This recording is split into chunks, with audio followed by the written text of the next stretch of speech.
In here, in this verse, it does not actually reveal who Moses is.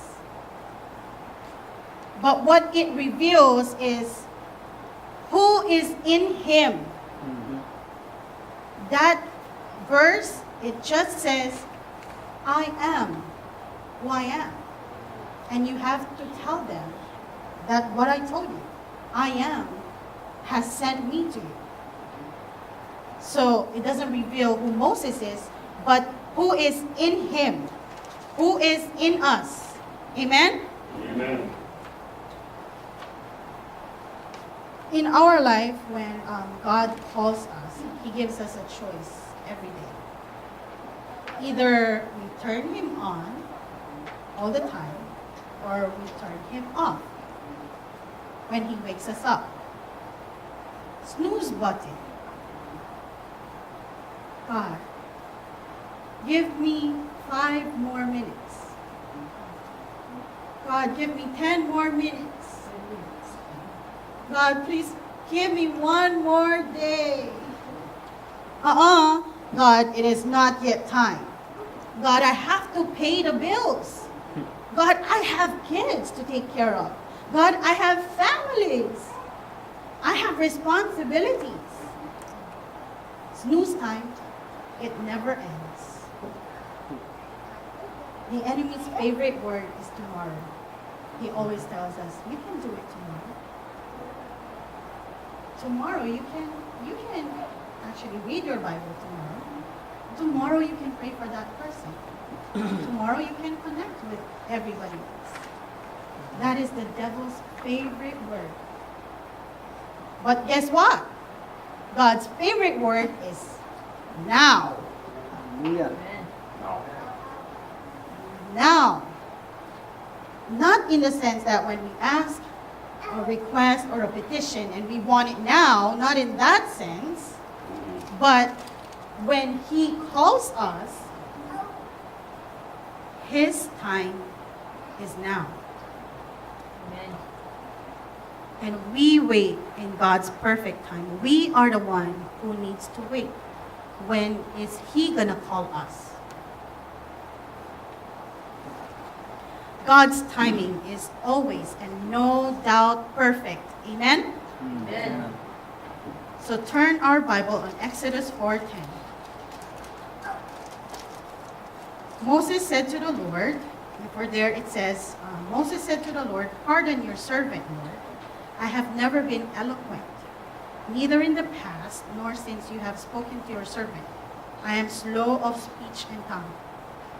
When Moses was speaking in here, he was talking about his physical deficiency.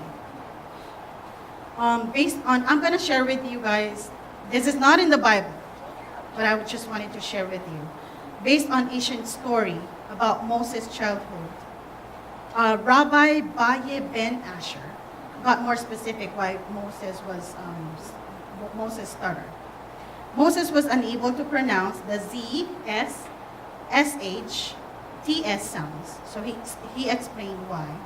Moses was a beautiful boy. That is what it says on Exodus 2:2. And one time, he reached for Pharaoh's crown when the two were together. And the Pharaoh's counselors thought that it was a bad sign. That was a bad sign. And advised the king to kill the boy, to kill Moses. Others suggested a test. So they brought a golden bowl and a bright glowing coals to see which he would try to touch. According to the rabbi, an angel guided Moses' hand to the coals to show Pharaoh that this boy was not a threat for him. So the boy Moses then stuck his scorched fingers on his mouth and he damaged his tongue. So that is based on ancient story. That is not in the Bible. But it's just good to know. In this passage, the Exodus 4:10, many had interpreted this passage that Moses was giving an excuse to God. Wait, isn't that what we do? Amen. When we keep pressing that snooze button, when we say, Lord, My body needs time to rest. I need to sleep. I worked hard yesterday. I deserve it. You said we need to rest. I worked 3 jobs. I can't do it. I don't have time for it. I don't have good grammar. I am not knowledgeable. I don't speak good English. I don't know the Bible. Snooze time. Snooze. Snooze. All these excuses which makes us keep pressing the snooze button. Church, remember, we are living in God's grace time. We can snooze all we want, but God's plan is not going to change. Amen. God has an absolute plan. He is all-knowing, all-powerful, all-present. He is omniscient, omnipotent, all-knowing God. God sees our actions when we snooze the button, when we press that snooze button. And He sees our hearts. So if we start our day rushing, going to work, we press the alarm. And then we keep pressing that snooze button instead of standing up. Church, are we going to stop pressing that snooze button and face the alarm and start the time right? Amen. Every day is a choice that God graciously gave us. A choice to stand or to keep sleeping or let God keep on waiting. After Moses said he can't do it, let's look on verse 13. But Moses said, "Pardon your servant, Lord. Please send someone else." This is after God told him that I created your mouth, your tongue, and all that is in you. But as a human, we always look for human covering, not the one that is already in us. If we look inside of us, we know everything that we needed is right there. But we look outside of us and we look for human covering, which is the worst. Like when Adam and Eve, they were initially clothed in God's love, affection, and His presence. They were initially clothed with His presence, with His love. But because of sin, the presence of God left. So they felt they were naked when the presence of God left. His affection for them left. So they felt that they need to cover themselves. That's what we do. We always look for somebody to cover us, human speaking. The book of Exodus is not only about freedom, but it's about freedom to know God. The Bible always focuses on knowing who is in us before doing it. Amen? Amen. In this book, God being with us in the wilderness, when nothing seems to make sense, He comes in a pillar of a cloud and a pillar of fire. It's showing that He really wants to be with us. He really wants to dwell with us. Even in the ending of the book, where the tabernacle was built, He's just showing us that, hey, I just want to be with you. I want to dwell with you. In the New Testament, the Bible said, He will be called Emmanuel. And what is the meaning of Emmanuel? God is with us. All He wanted is to be with us, church. See, church, if our alarm and our time starts with the presence of God in us, if the point of our Christianity is the presence of God, we should love Him passionately with all our heart and soul. Amen. We should enjoy Him more than we enjoy our families and friends.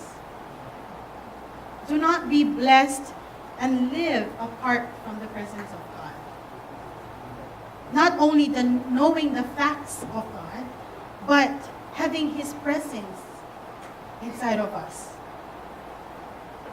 We have to be careful of the pride of our knowledge.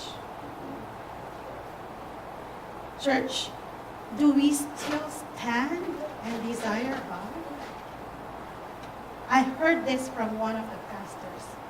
When you get the Spirit without word, you blow up.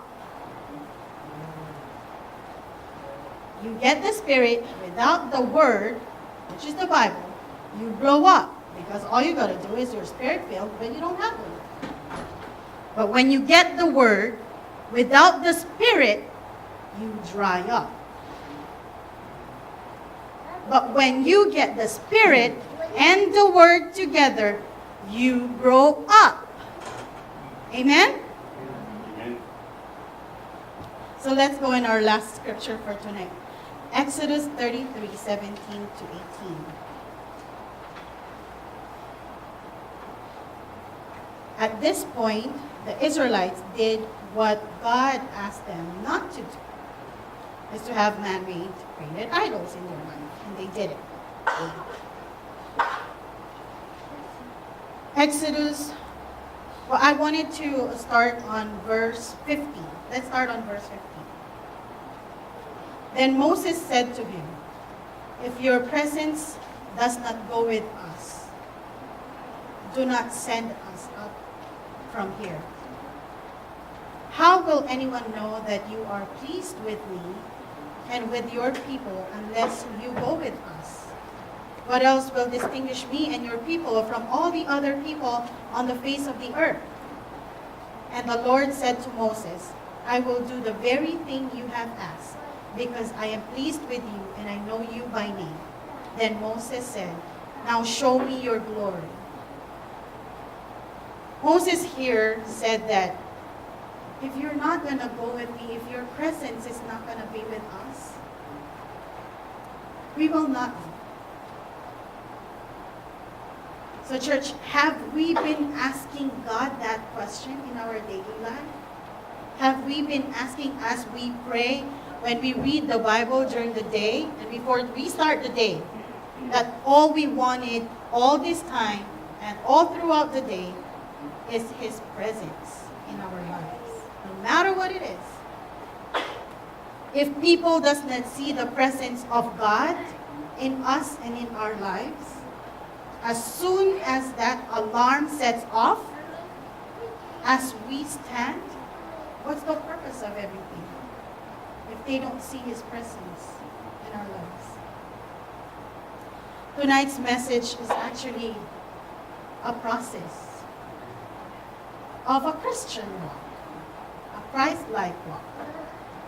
So once we get to know God, we begin with God. Our alarm, as we set off in our day, even though we feel that we are sleeping, but we rest in His presence because of His Word. We stand with His protection, His time. And as we get to know Him, even while we are still sleeping, resting in His presence and doing all the excuses, it is a process. And in real relationship, it takes time. The greatest enemy of the presence of God is not sin, but distractions in our time right now. Well, the greatest enemy of God is sin, but the presence of God, that's what I'm saying, is the distractions in our time.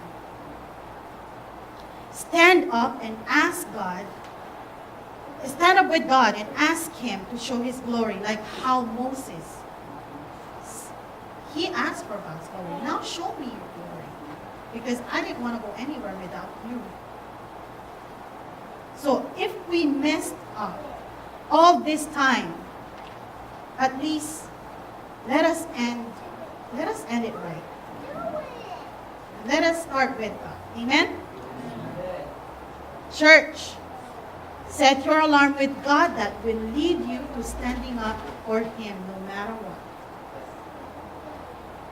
Go out tonight.